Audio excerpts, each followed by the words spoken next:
Quand nous sommes encore au lycée, l'université s'accompagne souvent d'une image mentale très vive. Nous imaginons des campus élégants, d'immenses bibliothèques, des amitiés internationales, des cours passionnants et, plus que tout, la liberté. Beaucoup de liberté. Si vous avez déjà vu une comédie universitaire américaine, vous connaissez l'image. Des fêtes sauvages dans les dortoirs, des professeurs excentriques et une indépendance sans fin. Pour beaucoup, étudier à l'étranger est le rêve ultime. Et lorsque la destination est Dubaï, ce rêve prend une dimension encore plus surréaliste. De hautes tours de verre, des salles de classe climatisées dressées devant un décor de désert doré. Des campus qui ressemblent à des plateaux de films de science-fiction. Une ville où la police conduit des Lamborghini, où les centres commerciaux abritent des pistes de ski et où l'or sort de distributeurs automatiques. Mais vivre à Dubaï en tant qu'étudiant, c'est une toute autre histoire. Oui, le glamour est bien réel, mais tout comme les longues journées de cours, les restrictions culturelles, les dépenses élevées et cette course permanente des étudiants pour payer leur loyer. Dubaï est devenu l'un des plus grands pôles universitaires du Moyen-Orient, attirant des étudiants venus des 4 coins du monde. Alors, l'expérience est-elle vraiment aussi parfaite que le promettent les brochures? Où les étudiants vivent-ils? Combien cela coûte-t-il? Comment étudient-ils? Et quels défis affrontent-ils chaque jour? Aujourd'hui, Travel Footprint vous emmène découvrir à quoi ressemble réellement la vie de ceux qui choisissent d'étudier à Dubaï. Et attention aux spoilers, ce n'est pas ce que vous croyez. Numéro 1. Le carrefour des étudiants Dubaï est cette ville que tout le monde a déjà vue en photo. Que ce soit dans des vidéos TikTok, des vlogs de luxe ou des articles sur les endroits les plus extravagants du monde. Mais cette même ville abrite aussi des travailleurs vivant dans des logements exigus, des quartiers oubliés à la périphérie et un contraste frappant entre les apparences et la réalité. En fait, ici même sur la chaîne, nous avons déjà montré les deux côtés. Cela vaut la peine de revoir la vidéo. Dubaï. Comment est la vie à Dubaï sans limite, entre luxe pur et ostentation, mais aussi notre visite du côté pauvre de la ville dans la vidéo Dubaï, le côté sombre. Le Dubaï qu'ils ne veulent pas que vous voyiez ou connaissiez. Aussi incroyable que cela puisse paraître, la ville est devenue l'un des plus grands centres d'enseignement supérieur du Moyen-Orient. Aujourd'hui, plus de la moitié des étudiants universitaires viennent de l'étranger. Des personnes originaires de plus de 150 pays différents.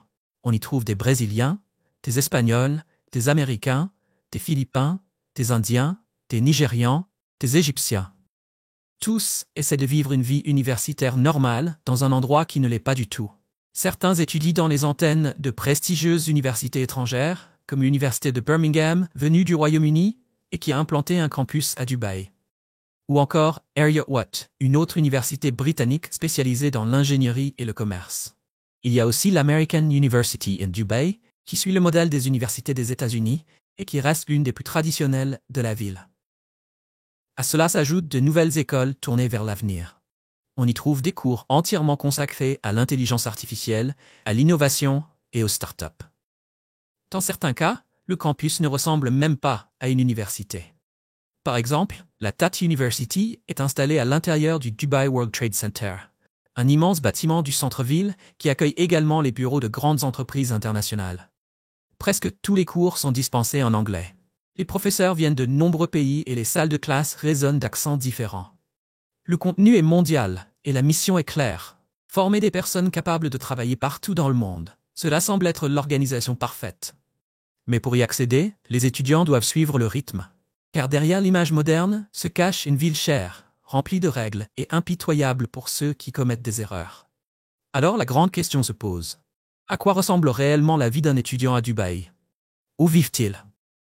Avec qui partagent-ils leur chambre? Comment équilibrent-ils chaque jour le paiement du loyer et de la nourriture? C'est précisément ce que nous allons découvrir, étape par étape. Numéro 2.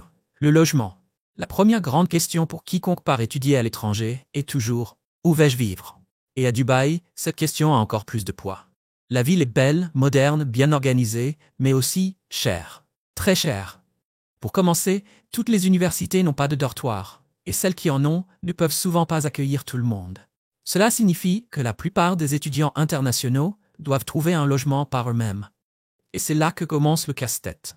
Beaucoup finissent dans Academic City, un quartier éloigné du centre de Dubaï, créé uniquement pour accueillir des universités, des centres de recherche et des résidences étudiantes. Les loyers y sont un peu plus abordables et l'on y trouve déjà une infrastructure de base. supermarchés, salles de sport et transports universitaires. Mais n'attendez pas du luxe. En général, les dortoirs sont de modestes bâtiments de 4 ou 5 étages avec des chambres partagées. Au minimum 2 étudiants, parfois 3 ou 4. Chaque personne dispose d'un lit, d'une petite table, d'une armoire et même d'une partie du réfrigérateur. Les cuisines et les salles de bain sont communes. Il n'y a personne pour faire le ménage ni de repas préparés. Si vous voulez manger, il faut cuisiner.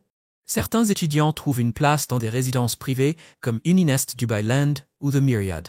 Celles-ci offrent davantage d'équipements. Cuisine commune, salle de sport, salle d'études, espace de jeu et sécurité, mais le coût augmente. Les loyers vont de 2700 à 4000 dirhams par mois, ce qui dépasse facilement 5000 riyals. Ceux qui ne peuvent pas se le permettre doivent partager des appartements ou louer une chambre individuelle dans des quartiers éloignés. Et c'est là que le contraste devient évident. Le jour, les étudiants suivent leurs cours dans des tours de verre aux vues panoramiques, équipés de technologies avancées et d'une climatisation fraîche, mais la nuit, beaucoup dorment dans des fournaises avec des colocataires qu'ils connaissent à peine. Et si se loger est déjà un défi, se déplacer dans cette immense ville n'est pas non plus aussi simple qu'il y paraît. Numéro 3. Les transports Dubaï disposent d'un système de transport moderne. Métro automatique, bus climatisé et large autoroute. Mais presque rien de tout cela n'a été pensé pour les étudiants. La ville est construite avant tout pour le tourisme et les affaires. Ceux qui vivent près des universités, situées dans les quartiers centraux, peuvent marcher ou prendre un bus direct.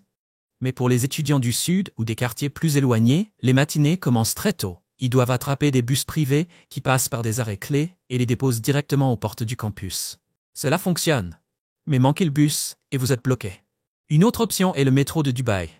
Propre, efficace, rapide et entièrement sans conducteur. Pourtant, tous les campus ne sont pas à proximité d'une station. Dans les quartiers isolés, les étudiants doivent combiner trajets en métro et correspondance en bus, ou bien affronter de longues marches sous un soleil brûlant. Et à Dubaï, la chaleur est impitoyable. C'est pourquoi beaucoup choisissent le covoiturage. Des amis viennent les chercher ou des groupes partagent le coût d'un Uber. Le système fonctionne, mais il demande de l'organisation et de l'adaptation. Car dans cette ville étincelante, rentrer de cours chez soi n'est presque jamais aussi simple qu'il n'y paraît. Mais cela ne marche que lorsque tout le monde habite dans la même direction et est assez près pour pouvoir se faire confiance. Et le contraste saute toujours aux yeux. Certains descendent de bus privés en sueur et épuisés, tandis que d'autres arrivent en voiture de luxe, la climatisation à fond. Et il ne s'agit pas seulement d'étudiants locaux. Vous croiserez des Européens avec tout payé, de riches Indiens, ou encore des Américains inscrits à des programmes d'échange prestigieux. Pendant que certains calculent minutieusement combien recharger sur leur carte de transport, d'autres ne connaissent même pas le prix d'un ticket de métro.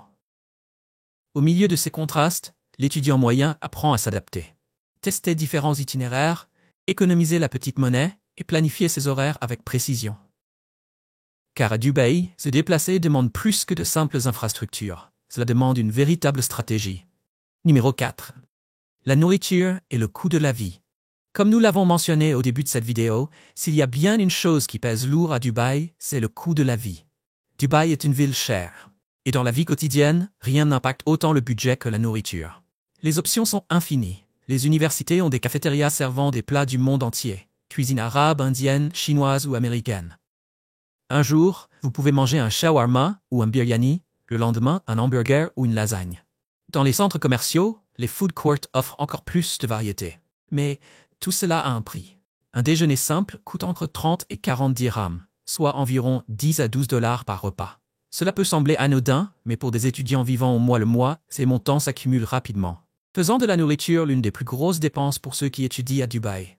Imaginez devoir payer cela chaque jour. C'est pourquoi tant d'étudiants choisissent de cuisiner. Dans les dortoirs, il y a toujours une cuisine commune, et très vite, préparer ces repas devient une routine. Un simple plat de riz, des pâtes avec des sardines ou une omelette partagée. Pas de la haute gastronomie, mais suffisant pour se rassasier. Beaucoup mettent leur argent en commun avec leurs camarades et font leurs courses ensemble. Riz, huile, œufs, poulet, surgelés, le tout rangé dans le même placard. Certains s'en sortent avec seulement 100 dirhams par semaine, environ 20 dollars, grâce à la cuisine maison. D'autres alternent. Un jour ils mangent dehors, le lendemain ils cuisinent, puis reviennent aux nouilles instantanées. Et ainsi de suite. Mais le coût de la vie, ce n'est pas seulement la nourriture. Il y a le loyer, les transports, l'assurance santé, les fournitures, les visas et les frais de scolarité. Tout est cher. Sans bourse complète, les étudiants doivent budgéter soigneusement. Même pour une simple sortie le week-end. Pourtant, beaucoup trouvent des moyens créatifs de profiter de la vie. Ils vont sur les plages publiques, organisent des pique-niques nocturnes entre amis, profitent des journées cinéma à prix réduit ou utilisent leur carte d'étudiant pour accéder à des événements gratuits. Vivre avec un budget serré à Dubaï demande de la flexibilité. Mais ceux qui apprennent les astuces s'en sortent. Et l'argent n'est que la moitié de l'histoire. Car au-delà des factures à payer, il faut aussi affronter la routine académique. Et ça, c'est encore un autre défi. Numéro 5. La routine universitaire. Si vous pensez que faire ses études à Dubaï se résume à se promener sur des campus futuristes et à prendre des selfies devant des tours de verre, oubliez-le. La réalité de la vie étudiante ici est exigeante. Le semestre est intense. Il y a des cours théoriques, des travaux pratiques en laboratoire, des présentations, des projets de groupe, des devoirs finaux et des examens. Tout est concentré, laissant peu de répit. La plupart des universités suivent soit le calendrier académique britannique, soit américain, avec des cours en anglais et un contenu appliqué directement à des problèmes concrets du monde réel. Les professeurs viennent des 4 coins du globe. Beaucoup ayant déjà travaillé dans des entreprises comme Google, Amazon et bien d'autres. Les étudiants en marketing mènent de véritables campagnes. Les ingénieurs conçoivent des prototypes en laboratoire, et les étudiants en commerce présentent leurs projets comme s'ils faisaient face à de véritables investisseurs. D'autres se lancent dans des domaines comme l'intelligence artificielle, la programmation, la médecine, la mode ou le design. La variété est immense, mais les exigences le sont tout autant. Les salles de classe sont modernes, climatisées et entièrement équipées. Dans certains cas, les universités sont même installées dans des immeubles commerciaux, au même étage que des entreprises réelles, là où la théorie académique rencontre le rythme de la réalité des affaires. Ici, étudier ne se limite pas aux livres. Il s'agit de prouver sa valeur dans un environnement à la fois compétitif et international. D'autres universités disposent de grands campus avec bibliothèques, salles d'études, cafétérias et espaces sociaux. De l'extérieur, tout paraît impressionnant, mais à l'intérieur, la réalité est exigeante. Les examens sont difficiles, les devoirs longs et les délais serrés. L'atmosphère est hautement compétitive. Vous partagez la classe avec des étudiants issus de 30 pays différents. Certains ont grandi en parlant anglais, ont fréquenté des écoles internationales et arrivent déjà armés d'expériences techniques. Les comparaisons sont inévitables. Pendant les pauses, les couloirs débordent. Étudiants collés à leurs ordinateurs portables, groupes en pleine répétition de présentation, d'autres avalant un repas à la hâte, et certains simplement en train de reprendre leur souffle. Étudier à Dubaï ne consiste pas seulement à mémoriser un contenu. Il faut appliquer, présenter et défendre des idées, souvent dans une seconde langue et dans une culture très différente de la vôtre. C'est pourquoi chaque étudiant élabore sa propre stratégie de survie. Et puis, il y a ceux qui vont plus loin, qui transforment la pression en carburant pour l'entrepreneuriat. Et c'est justement ce que nous allons explorer ensuite. Numéro 6. L'entrepreneuriat universitaire. Certains étudiants se limitent à l'essentiel. D'autres transforment leurs projets de cours en véritables entreprises. À Dubaï, entreprendre pendant ses études n'est pas une exception. C'est une composante de la culture universitaire. Les établissements encouragent activement et exigent parfois que les étudiants pensent comme des entrepreneurs. Au lieu de terminer le semestre avec un simple PowerPoint, le devoir peut être de rédiger un plan d'affaires, de créer un produit ou de tester une idée applicable dans le monde réel. Dans certains cours, seuls ceux qui parviennent réellement à générer des revenus obtiennent la moyenne. Des campus comme celui de l'université Tetr, mentionné plus tôt, sont installés dans des centres commerciaux, brouillant la frontière entre école et marché. Les étudiants partagent l'espace avec de vraies entreprises et présentent leurs projets comme de jeunes professionnels. Les projets finaux vont du lancement d'applications à la vente de produits ou de services. Ceux qui réussissent peuvent obtenir des bourses, des prix ou même un espace pour développer leur activité. Et cela ne concerne pas uniquement les étudiants en commerce. Les ingénieurs construisent des prototypes, les étudiants en mode lancent leur propre marque, et les étudiants en gastronomie vendent des boîtes repas dans les résidences. D'autres s'orientent vers des canaux de tutorat en ligne, ouvrent de petites boutiques de vêtements ou proposent des services de design en freelance. Bien sûr, tout le monde ne devient pas entrepreneur avant la remise de diplôme. Beaucoup entrent directement sur le marché du travail. Mais l'environnement, lui, reste entrepreneurial. Les universités organisent des salons de l'innovation, des incubateurs, des programmes de mentorat et des concours de pitch avec de véritables prix. Dans certaines institutions, la performance n'est pas mesurée en notes, mais en bénéfices. À Dubaï, étudier, c'est aussi s'entraîner à devenir entrepreneur. Ceux qui réussissent à équilibrer les exigences académiques avec l'action peuvent sortir diplômés non seulement avec un certificat, mais aussi avec une entreprise déjà en marche. Maintenant que nous avons vu comment les étudiants transforment la pression en opportunité, il est temps d'examiner l'autre face de la médaille. Numéro 7. Les difficultés. Tout le monde n'arrive pas à Dubaï, valise pleine de projets pour réussir à tenir jusqu'au bout. Et c'est bien plus fréquent qu'on ne l'imagine. La ville impressionne. La ligne d'horizon scintille, le système fonctionne sans accroc et le soleil brille presque chaque jour. Mais une fois le charme initial dissipé, la réalité s'impose. Une sélection silencieuse commence, séparant ceux qui s'adaptent de ceux qui abandonnent. La chaleur est souvent le premier choc. Cela peut sembler un détail, mais ça ne l'est pas. Pendant une grande partie de l'année, les températures dépassent 45 degrés Celsius. Même marcher jusqu'à un arrêt de bus devient une épreuve. Certains n'arrivent même pas à dormir la nuit, malgré le ventilateur qui tourne. La routine académique est un autre défi. Les cours exigent de la participation, des lectures en anglais et des devoirs constants. Beaucoup d'étudiants viennent d'écoles où la mémorisation suffisait. À Dubaï, il faut interpréter, créer et défendre ses idées et tout le monde ne suit pas le rythme. La barrière de la langue complique encore plus les choses. Même avec un anglais correct, vivre entièrement dans une autre langue est épuisant. Certains comprennent tout, mais restent bloqués lorsqu'il faut parler. Ils étudient 2 fois plus et se sentent pourtant toujours en retard par rapport à leurs camarades. Puis vient le choc culturel. Et il est bien réel. Dubaï a beau paraître moderne, elle suit des règles conservatrices. S'embrasser en public est mal vu. Les vêtements courts sont évités. Les dortoirs sont strictement séparés selon le genre. Dans certaines universités, même les visites dans les chambres sont interdites. Les femmes ressentent cette pression de façon plus forte. Cela se lit dans les regards, dans les gestes, dans cette atmosphère silencieuse. Ce n'est pas toujours dit, mais c'est bien présent. Et quand on additionne tout cela, la chaleur, la langue, le rythme, la solitude, le coût, les codes sociaux, la fatigue prend le dessus. Certains étudiants font leur bagage et rentrent chez eux avant même la fin de l'année. Numéro 8. L'avenir. Étudier à Dubaï peut ouvrir des portes. Certains étudiants sortent de la salle de classe pour plonger directement dans des startups.